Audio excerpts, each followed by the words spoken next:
তো এই যে সয়াবিন কমপ্লিট, কিছুটা মাংসর মতোই হয়েছে গ্রেভিটা। দেখো কীরকম এলো। হ্যাঁ হ্যাঁ, গরম মশলা দিলাম, এখন নামাও। কমপ্লিট। এটা কমপ্লিট, এটা কমপ্লিট। উপরে ঘি দিয়েছে, ঠিক আছে, ভালোই তো হয়েছে টেস্ট। প্রথমে এটাকে রুটির মতো করে ভাজছে, তারপরে আবার তেল দিয়ে ভাজছে।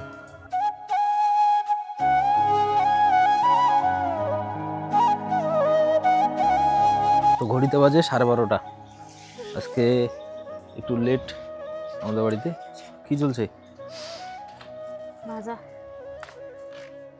আলু, কল্লা দিয়ে ছোট আলুগুলো দিয়ে ভাজা হবে।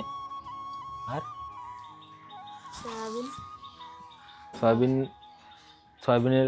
সয়াবিন তো হবে, কিন্তু সয়াবিনটা বানাবো আমি। সয়াবিনটার সবজিটা তুমি যেন কই যাও। হ্যাঁ, তাও তো কথা, মানে একটু পরে যাবো আর কি। তুমি ইয়েটাও করো, ওই যে পেঁয়াজটা বাটো, আর আদা বাটো, রসুন বাটো, ওইটা বেটে রাখো। আমি মান্ডি গিয়ে আসি। মান্ডিতে যেন কী লাগবে বললা? বড় আলু, হ্যাঁ, জিরা, আর মুসুর ডাল, লবণ। তো ওইসব গিয়ে নিয়ে আসি। আর ওইটা বেটে রাখো, আমি বাড়িতে আসে তারপরে ওটা করছি, ঠিক আছে? তো এখন বাচ্চা হলো 2টা, ঘড়িতে বাচ্চা 2টা। আর এই যে মশলাপত্র রেডি, সয়াবিনটা বানাবো আমি। ওদিকে ডাল সম্বার হচ্ছে, ডাল ওদিকে কমপ্লিট। আর এখানে সয়াবিনটা ভেজে রাখছে মৌসুমি, আর আদা বাটা, রসুন বাটা, টমেটো, আর হলো কাঁচা লঙ্কা বাটা। এটা কি বাটা? পেঁয়াজ বাটা না, এটা পেঁয়াজ বাটা। আর এই যে টমেটো, এখানে মটরশুঁটি চলবে, কিছু হবে না। পেঁয়াজ বাটা, আদা, রসুন, জিরা, লঙ্কা। দাও, আলুটা দাও। বাবা, এটা দিতে হবে। এটা সেন্সার রয়েছে, এরকম করে হাত কি করলে মানে এটা ওই হয়। হ্যাঁ, ওই তো সেন্সার রয়েছে, হাতটাকে এভাবে করলে স্পিড বাড়ে, কমে, বন্ধ হয়। তো আলুটাকে ভাজি আগে, আলুটা ভাজার পরে আলুটা করে বেশি দিলাম। হ্যাঁ, একটু পরে দাও। আলুটাকে ভাজার পরে সয়াবিন ওটা পরে দেবো।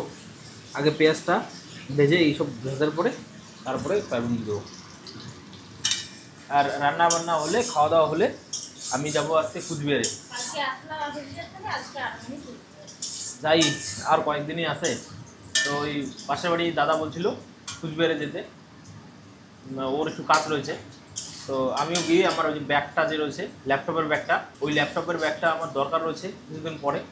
তো তার জন্য ব্যাগটা নিয়ে যাব। চেনটার প্রবলেম ছিল, ওই চেনটাকে ঠিক করিয়ে আনবো। আর মিক্সার মেশিনটা কই, এটা বের করে রাখো, আর এটা ব্যাগে রাখো।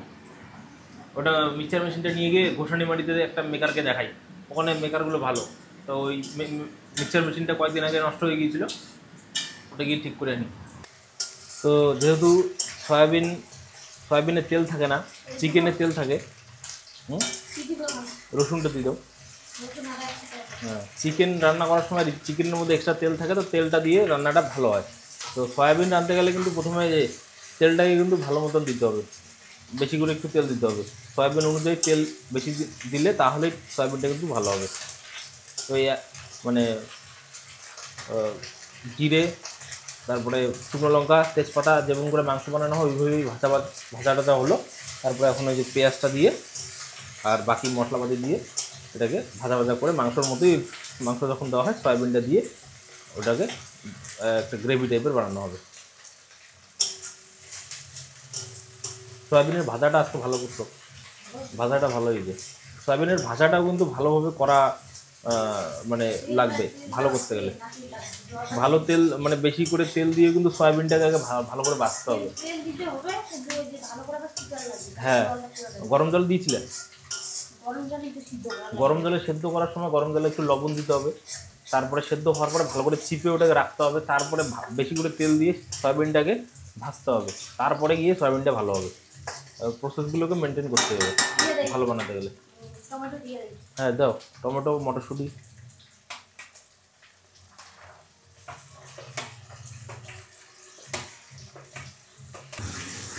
তো এই যে কালার কিছুটা এরকম সুন্দর কালার আসছে। মশলাপাতি যেরকম করে মাংস বানানো হয় ওইভাবেই কিন্তু মশলাপাতি দেওয়া হয়েছে, শুধু পেঁয়াজটা বাটা, কাটার জায়গায় বাটা। আর এটা কষানো হলে গরম জল বসালাম, গরম জল দেবো, দেওয়ার পরে একটু হালকা নাড়াচাড়া করে সয়াবিন দেবো, দেওয়ার পরে ঝোল অনুযায়ী গরম জল দিব, বাস কমপ্লিট। আর কি কি রান্না হলো? ডাল আর আলু ভাজা। আর ডাল হয়েছে, আর হলো ওই করলা ভাজা। ঠিক আছে, কালারটা তো মাংসর মতো আসছে। শুকনো লঙ্কা বাটা দিয়েছি। ও ঠিক আছে। তো এই যে সয়াবিন কমপ্লিট, কিছুটা মাংসর মতোই হয়েছে গ্রেভিটা। দেখো কীরকম এলো। নামাবো? হ্যাঁ গরম মশলা দিয়েছো? হ্যাঁ, গরম মশলা দিলাম, এখন নামাও, কমপ্লিট। টেস্টও ভালো হয়েছে, টেস্ট করলাম। তো 3টা বাজতে 15 মিনিট বাকি। ওইদিকে মৌসুমি বসে পড়ছে খাওয়ার নিয়ে, আর আমি এখন বসি। কম সিদ্ধই তো ভালো, তাহলে মুখে লাগে। সিম্পল হলেও আজকে খাবারটা ভালো। এটা বানালাম আমি, সয়াবিনের সবজিটা, আর এটা হলো মুসুর ডাল, মৌসুমি বানালো। আর এটা হলো কালকের ডাল, এটা হচ্ছে কি মাছের ডাল। আর এটা হচ্ছে হলো ওই করলা ভাজা। কোনটা? ও ভাজাটা। হ্যাঁ, এটা করলা ভাজা। আর এই শশা কাটছিল মৌসুমি, তো হ্যাঁ মা কাটছে। তো এখন খাওয়া যাক। আর মোটামুটি কুচবিহারে যাব 5টা 6টার দিকে, 5টা 6টার দিকে যাবো কুচবিহারে। তাহলে খাওয়া যাক। তো এই যে 5টা বাজতে 15 মিনিট বাকি, আর আজকে আমরা ফ্যান চালালাম। এই সিজনে প্রথম আমরা ফ্যান চালালাম, গরমের দিন চলে আসলো। তো যাই হোক, গরমের দিন চলে এসে লাভ নেই, কারণ আমরা তো ওই কয়েকদিন পরে চলে যাব আবার বাইরে, ব্যাঙ্গালোরে। তো আজকে প্রথম জ্বালালাম। মৌসুমি বলছিল গরম লাগছে নাকি, তার জন্য ফ্যান চালানো হলো আজকে। গরম লাগছিল, ফ্যান দিয়ে আবার কাঁথা দিছি গায়ে। ফ্যান দিয়ে কাঁথা গায়ে দিলে ভালো লাগে। হ্যাঁ। তো শেষমেশ আর কুচবিহার যাওয়া হলো না। তো এখন যাচ্ছি একটু হাঁটতে। আর এদিকে মেলার মাঠের লাইটিং অন হয়ে গিয়েছে, কারণ এখন বাজছে 5:30। এই কত সুন্দর লাগছে মেলা। মোটামুটি আর 3-4 দিনের মতো আছে, 15 দিন হয়ে গেল দেখতে দেখতে। আজকে হচ্ছে 11 তারিখ, 12, 13, 14। হ্যাঁ, 14 তারিখে মনে হয় শেষ হবে। কত সুন্দর লাগছে। আর মেলাটা এখন ভালোই, মেলাতে ভালোই লোক হচ্ছে। এখন লাস্টের কয়েকদিন চলে আসছে, তার জন্য ভালোই লোক হচ্ছে। আর ফেরার পথে বাড়িতে নিয়ে আসবো হলো আলু আর সাদা তেল। মৌসুমি আজকে বানাবে হলো আলুর পরোটা রাত্রে। কুচবিহারে যাওয়া হলো না, কারণ পরে ওই দাদাটা বললো যে ওর যে জিনিসটা নিয়ে আসবে ওটা রেডি হয়নি, যার কাছ থেকে নিয়ে আসবে আর কি। যাই হোক, এখন হাঁটতে যাই, অল্প, বেশি হাঁটবো না, অল্প। তো আমাদের বাড়িতে আজকে স্পেশাল ডিশ হচ্ছে, মৌসুমি বানাচ্ছে। বলো। আলু পরোটা। আলুর পরোটা বানাচ্ছে মৌসুমি। এই যে লিচিগুলো কত সুন্দর গোল গোল হচ্ছে, গোল গোলই তো হবে, মানে সুন্দর টাইপের গোল গোল। তো এখানে কি কি আছে বলো বন্ধুদেরকে, কি কি কিভাবে করলা আর কি? আলু সিদ্ধ, হ্যাঁ, তারপর লঙ্কা, মানে কিভাবে প্রসেসটা করলা বলো। আগে আলু সিদ্ধ, হ্যাঁ করছো। তারপর লঙ্কা আর পেঁয়াজটা ভাজা, শুকনো লঙ্কা 2টা ভাজা, তারপর একসাথে মাখছি, মাইকে একটু রেস্ট দিছি। তারপরে যে আটাটা মাখছি, আটাটা মাইকে একটু মনে করো রেস্ট দিছি, আর এখন বানাই। তো ওটা কি ইউটিউবে দেখছো নাকি? না, তাহলে আমি আগেও না বানিয়েছিলাম বাড়িতে। প্রথমবার তো ইউটিউবে দেখতে হয়েছে। ইউটিউব কি আর দেখছি, জানি না কিরকম করবে না, তাও একটু দেখছি। বেশি কারুকার্য নেই বললেই চলে। মানে ওই আলু সিদ্ধটাকে আর একটু হলুদ দিছি যাতে কালারিং হয় আলু ছানাটা। হলুদটা বোধহয় আমাকে টেস্ট করালে না, মানে আলু সিদ্ধটাতে অল্প অল্প হলুদের গন্ধ আছে। গন্ধ আছে, ভাজার সময় দিলাম না। তো বানাও। ওটা তো একটু ঘি অ্যাড করা যাবে না? ঘি আছে না? ঘিটা তো এখানেই ছিল, ওই ঘরে রাখ, ওই যেটা আছে। হ্যাঁ, ঘি অল্প অ্যাড করো তেলে। তেলের সাথে ঘি অ্যাড করলে সেন্টটা ইয়েটা ভালো হবে, স্মেলটা। আর সবজি তো আজকে ওই আমি বানাইছিলাম ওই সয়াবিনের সবজি, মাংসর মতো হয়েছে।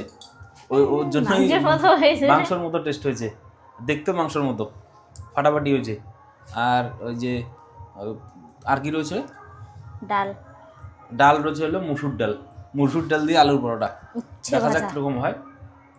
আর ওর করলা ভাজা তো খাওয়া যাবে না এখন। আর মা আর দিদি গেল মেলাতে, ভাগনাও গেল। মৌসুমি বলছিল ও যাবে না বলছে, যাই হোক। তাহলে বানাও, এখন বাজে 8টা। বানানোর পরে হ্যাঁ তো বানানোর পরে দেখি একটা সিনেমা দেখা যায় নাকি। তাড়াতাড়ি করো তাহলে, সাহায্য করো। এই তো হয়েছি তো কমপ্লিটই, শুধু বেলবে আর হলো ওখানে ভাজতে হবে। হয়ে গেছে তো, হয়েছে। আর 4-5টাই আছে, করো। আমি ওই পাশে একটা কাজ করতেছি তো, করো। আর মেলা বাড়ির পুরো সাউন্ড আসছে আজকে, কারণ আর 3-4 দিনই বাকি আছে না, মেলা পুরো জমজমাট এখন। তো দেখা যাক কত দূর কি হলো, কত দূর। আগে কি ভাজছো তারপরে হলো? এটা কমপ্লিট, এটা কমপ্লিট।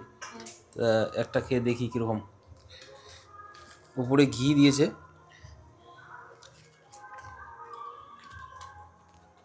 ঠিকই আছে, ভালো লাগলো।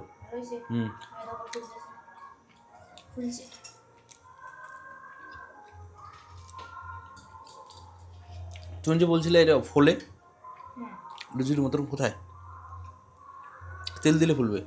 না না, এমনি ফুলবে হয়তো। এই যে মনে করো ই হইছে, এমনি ফুলবে, এই যে ফুলবে।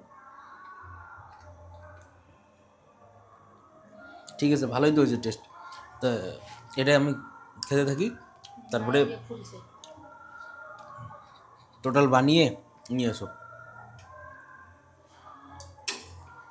এদিকে হয়তো হাওয়া নাই, এই যে হাওয়া নাই। প্রথমে এটাকে রুটির মতো করে ভাজছে, তারপরে আবার তেল দিয়ে ভাজছে। তো ঠিক আছে, তাহলে বানাও। তো ঘড়িতে বাজছে 9টা, আর আমরা বসে বললাম। এই যে মৌসুমি চলে আসছে খাওয়া নিয়ে, আমাকেও দিয়ে দিল। তো আজকের মেনু ভালোই মেনু, মুসুর ডাল রয়েছে, তারপরে সয়াবিন আর আলুর পরোটা। তো আজকের ভিডিওটাকে এখানেই শেষ করছি, দেখা হবে নেক্সট ভিডিওতে।